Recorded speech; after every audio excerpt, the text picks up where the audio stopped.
Nah, Assalamualaikum warahmatullahi wabarakatuh, Ibu-ibu. Untuk pertemuan 10 ini kita akan melanjutkan pembahasan kita kemarin. Terakhir kemarin kita sudah membahas mengenai subgroup. Nah, kemarin kita sudah membahas tentang subgroup. Apa itu subgroup? Subgroup itu adalah grup di dalam grup.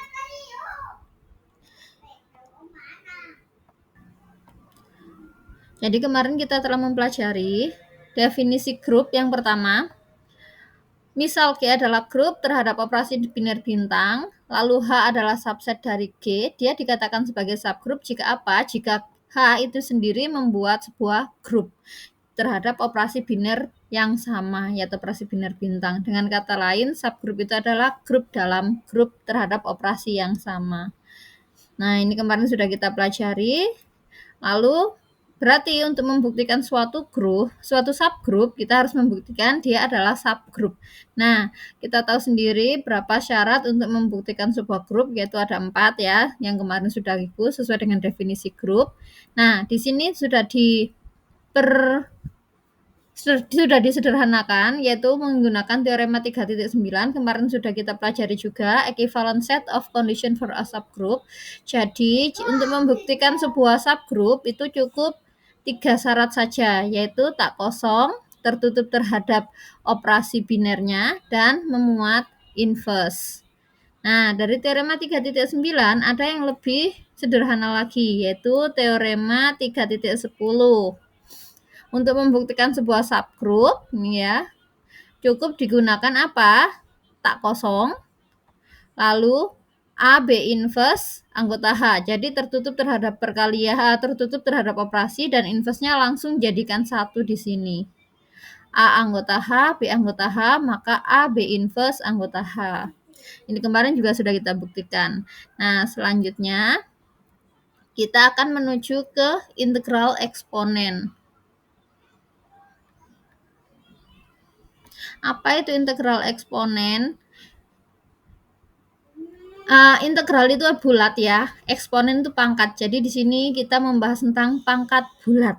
Di sini kita membahas tentang perpangkatan bulat, tapi harap diingat, ini kita nggak ngomong masalah bilangan saja ya. Kita di struktur aljabar, kita ngomong mengenai semua himpunan yang bahkan kita nggak paham bagaimana bentuknya. Bahkan kita nggak bisa membayangkan bentuknya ya kadang ya. Bisa matriks, bisa bilangan kompleks, bisa bentuk ABC. Intinya di sini adalah perpangkatan bilangan bulat. Pangkatnya saja yang bulat ya. Nah, pada pembelajaran di sekolah, kita kan sering ya menuliskan pada anak kita A pangkat N sama dengan A kali A kali A kali A sebanyak N. Kata siapa? Seperti itu. Nah, di sini mengapa seperti itu? Karena waktu yang kita bahas di sekolah itu kan bilangan ya, dan bilangan real itu merupakan salah satu bentuk grup. A anggotanya bilangan real, N-nya bilangan bulat, maka A pangkat N sama dengan A kali A kali A kali A sebanyak N. Itu adalah aturan dari integral eksponen atau pangkat bilangan bulat. Saya ikut dulu ya. Definisi 3.11.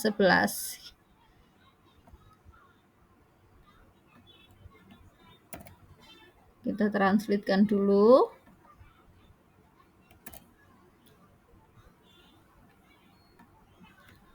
Nah, definisi 3.11. Pangkat bilangan bulat. Di sini dikatakan, misal G adalah grup terhadap operasi biner yang ditulis sebagai perkalian, bukan berarti ini perkalian loh ya. Jadi di sini untuk mempermudah kita menuliskan nggak bintang, nggak hashtag, nggak perkalian jumlah, nggak operasi biner jumlah, operasi biner, tapi dia dianggap aja kayak perkalian gitu. Jadi kali itu kan pakai titik gini ya. Dianggap aja ini operasi binernya, biner apapun itu ya. Jadi ini untuk mewakili saja. Di sini G group terhadap operasi biner ya. Untuk A, untuk sebarang A anggota G didefinisikan, untuk sebarang A anggota G kita definisikan non-negatif integral eksponen. Nah, pangkat bulat tak negatif. Jadi harap diingat, ini untuk pangkat bulat tak negatif. Tak negatif itu berarti apa? Positif. Pangkat positif dan 0. Itu adalah yang tak negatif. A anggota G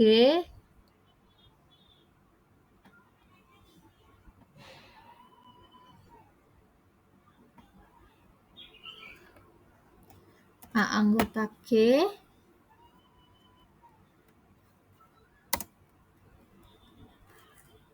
didefinisikan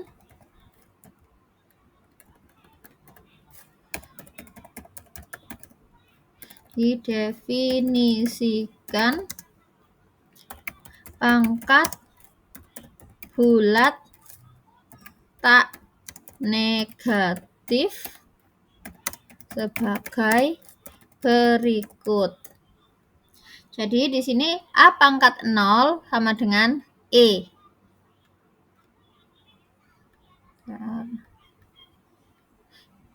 Nah, di sini kita tahu akhirnya 2 pangkat 0 sama dengan berapa? 2 pangkat 0 sama dengan 1. 3 pangkat 0 sama dengan 1. Kata siapa? Kata definisi. Jadi, pangkat 0 itu memang sudah didefinisikan, yaitu semua yang dipangkatkan dengan 0 kecuali 0 sendiri ya di sini, karena A-nya ini kan semua anggota G ya. Semua yang dipangkatkan dengan 0 sama dengan identitas. Nah, kalau penjumlahan A pangkat 0 ini berarti sama dengannya 0. Tapi kalau perkalian bilangan bulat, A pangkat 0 itu identitasnya 1. Jadi A pangkat 0 sama dengan E adalah 1. A pangkat 1 sama dengan A. Siapa yang bilang? Definisi. Jadi sudah didefinisikan ya, untuk pangkat 1 itu adalah sama dengan dirinya sendiri. Nah, ini dan bagaimana untuk pangkat yang di atas 1? Itu juga didefinisikan.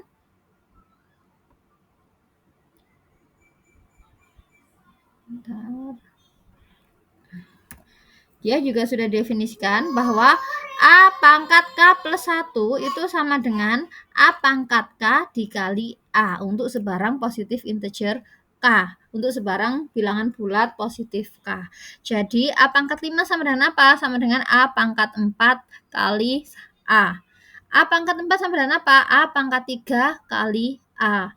Sampai A pangkat 1 berarti akhirnya nanti akan ditemukan A pangkat 5 sama dengan A kali A kali A kali A sebanyak 5 kali. Nah, sekarang pertanyaannya, ini kan pangkat positif, bagaimana dengan pangkat negatif? Nah, itu juga sudah didefinisikan. Untuk negatif integral eksponen atau pangkat bulat negatif,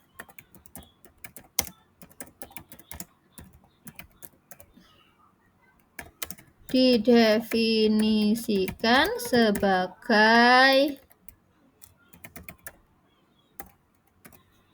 A pangkat min K, untuk negatif ya ini, A pangkat min K sama dengan A pangkat min 1 dikalikan K. A pangkat min 1 itu apa sih?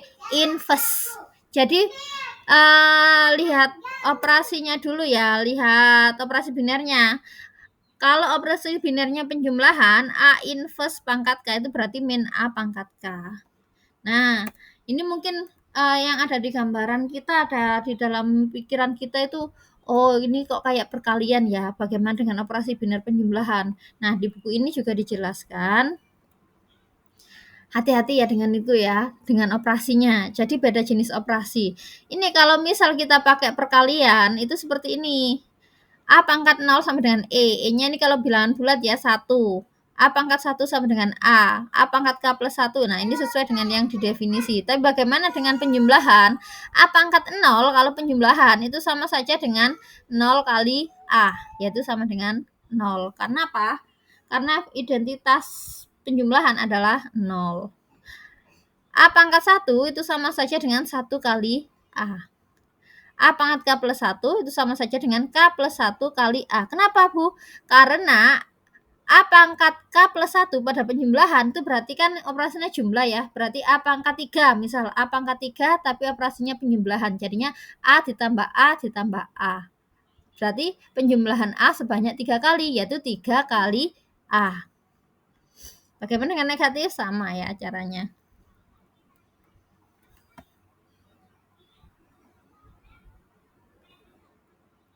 Jadi beda operasinya, beda juga cara memangkatkannya.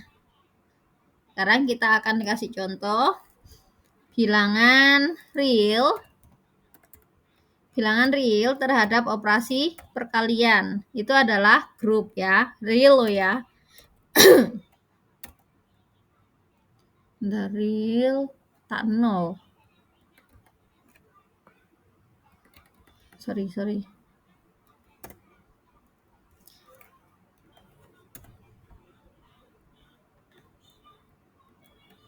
Notasi K kali A pada penjumlahan itu merupakan perkalian A tambah A tambah A tambah A. Nah, berarti ini sama saja dengan A pangkat K. Itu ya, ini sudah dijelaskan. Sekarang teorema 3.12. Laws of exponent. Hukum perpangkatan. Nah, ini saya ikut dulu.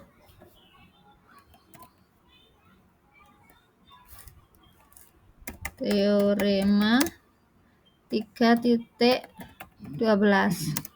Hukum perpangkatan. Misal X dan Y anggota dari grup G, misal M dan N itu adalah bilangan bulat. Jadi di sini X dan Y-nya anggotanya grupnya ya, M dan N-nya adalah bilangan bulatnya, maka berlaku apa? Berlaku X pangkat N dikali X pangkat min N akan sama dengan identitas. Ya tak Bu, sudah tahu biasanya iya, karena kita sudah biasa kerja di bilangan real. X pangkat M sama dikali dengan X pangkat N sama dengan X pangkat M plus N. Udah tahu? Udah Bu, udah biasa ya. Memang udah biasa, karena apa?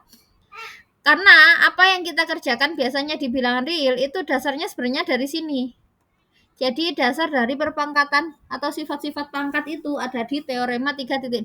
Ini diaplikasikan untuk semua bentuk grup. Nah, real itu hanya salah satu contoh bentuk grup.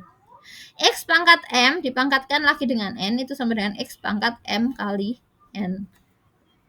Jika G-nya abelian, masih ingat ya, abelian itu adalah grup komutatif, maka X pangkat N sama dengan X Y pangkat N sama dengan X pangkat N dikali Y pangkat N. Kenapa? Kalau dia nggak abelian, X Y pangkat N itu bentuknya XY kali XY kali XY kali XY sebanyak N. Dan itu nggak akan, kalau dia nggak abelian, X-nya nggak bisa pindah sampai ke depan ya, nggak bisa dibolak-balik sampai pindah ke depan, jadikan 1 sampai X pangkat N, nggak bisa. Ini hanya berlaku untuk yang komutatif. Kalau nggak komutatif, X dan Y-nya kan nggak bisa dibalik, jadi X-nya nggak bisa dikumpulkan, Y-nya nggak bisa dikumpulkan. Harap diingat itu, hati-hati.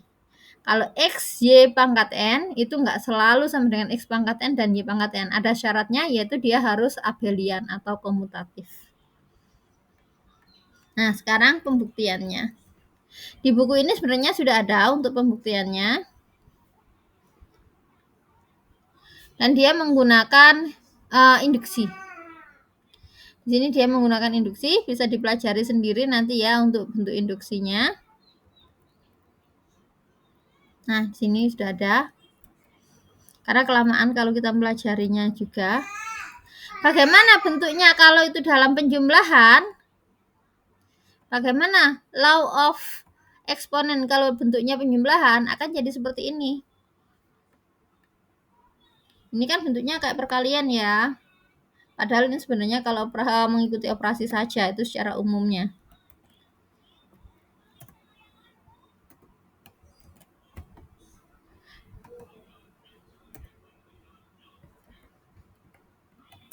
Nah, kalau bentuknya perkalian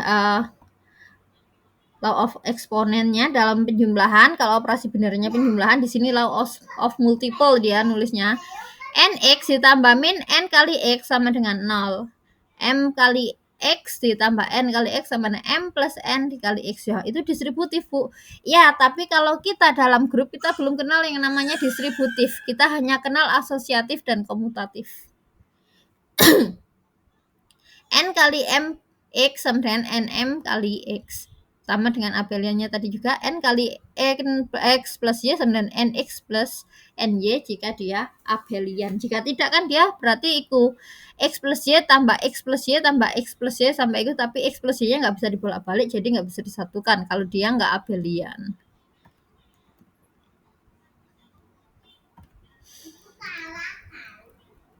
Nah, untuk perpangkatan tadi tujuannya mau kemana sih? Tujuannya itu adalah ke subgroup siklik. Nih, subgroup siklik. Jadi subgroup siklik itu adalah grup yang dibangun oleh satu anggota saja. Subgroup siklik adalah grup yang dibangun oleh satu anggota. Kalau dalam perkalian bilangan ya itu kayak kelipatan.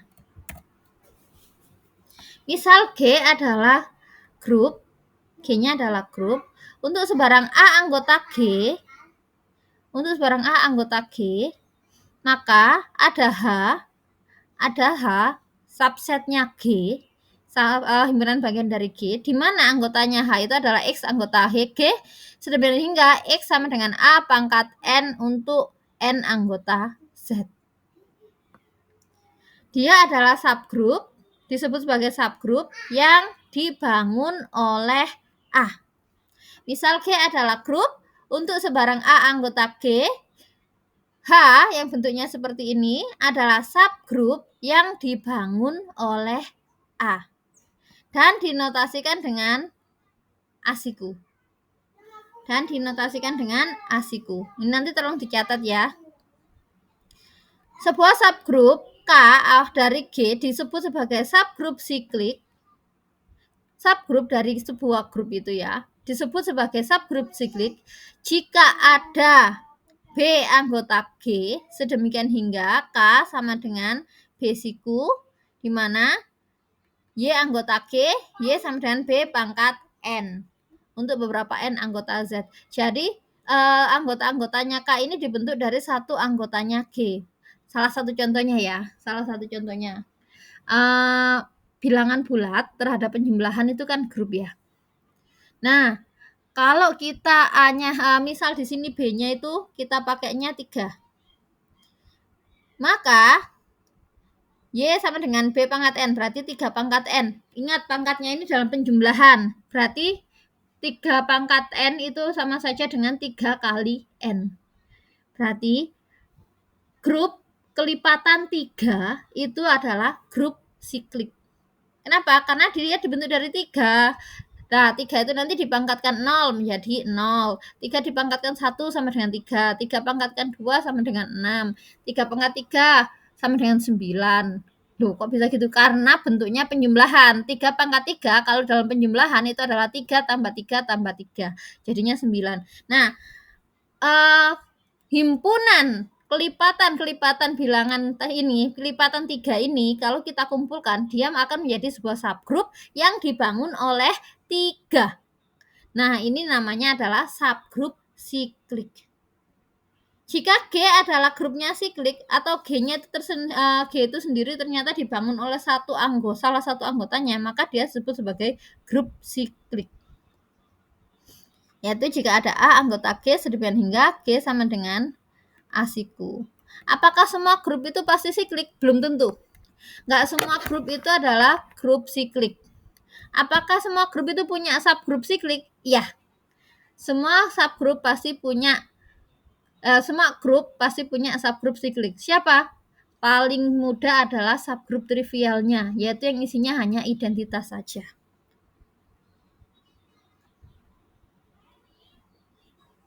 Kita lanjutkan.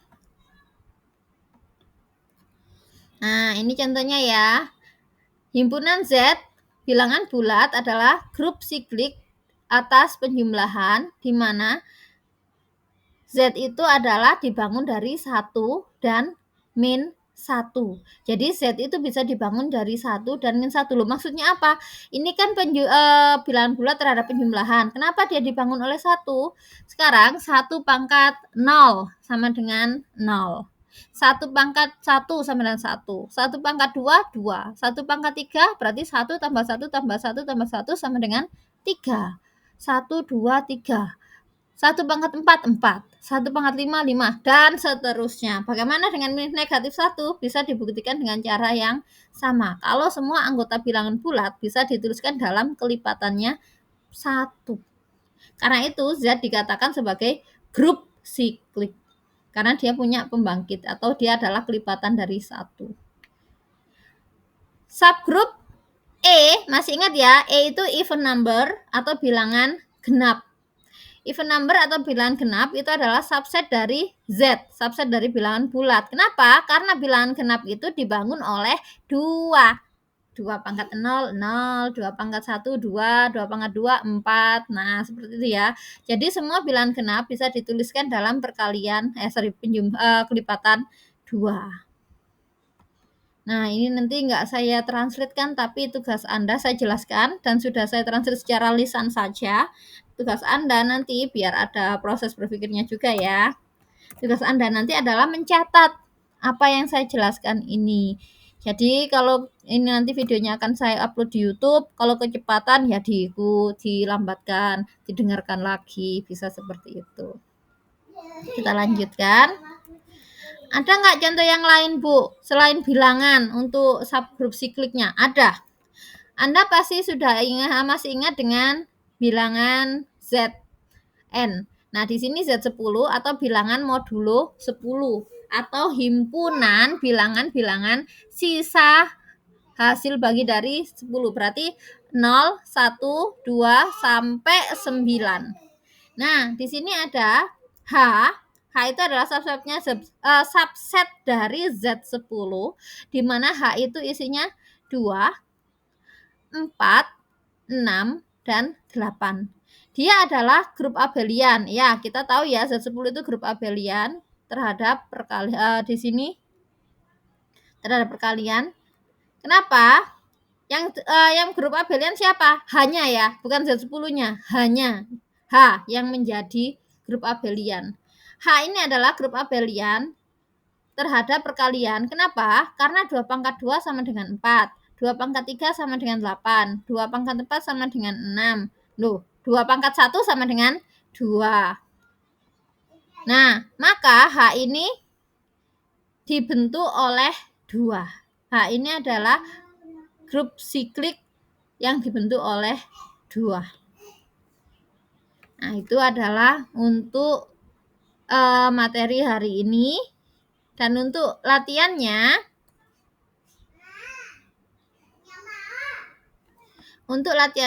itu saya ambil yang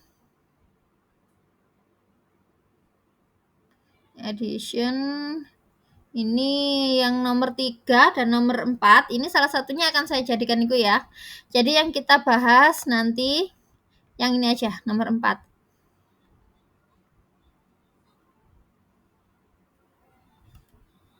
Latihan list atau daftar atau tuliskan semua anggota dari 8 siku. Nah, dari bawah grup Z18 under edition atas operasi bilangan biner penjumlahan. Jadi di sini Anda diminta untuk mencari 8 kotak ini atau kelipatan 8 kotak terhadap penjumlahan. Dan tuliskan ordernya. Ordernya itu apa sih? Ordernya itu adalah sini. Bentar.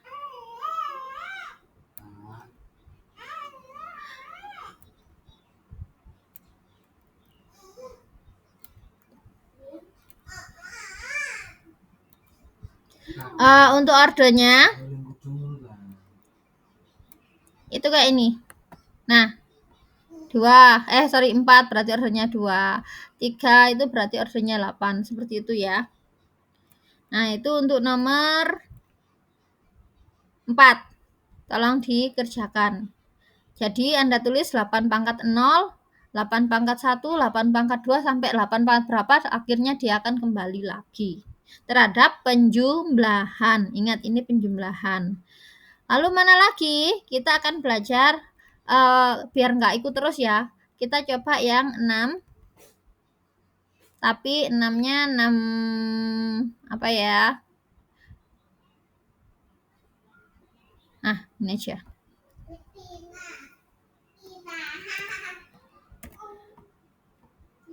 6-nya yang 6C. A-nya jangan dikerjakan, B-nya juga jangan. Cukup 6C. Nah, silakan Anda kerjakan.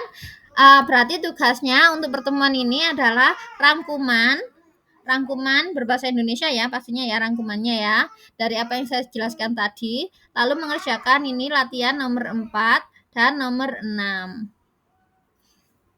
Baik, terima kasih atas perhatiannya.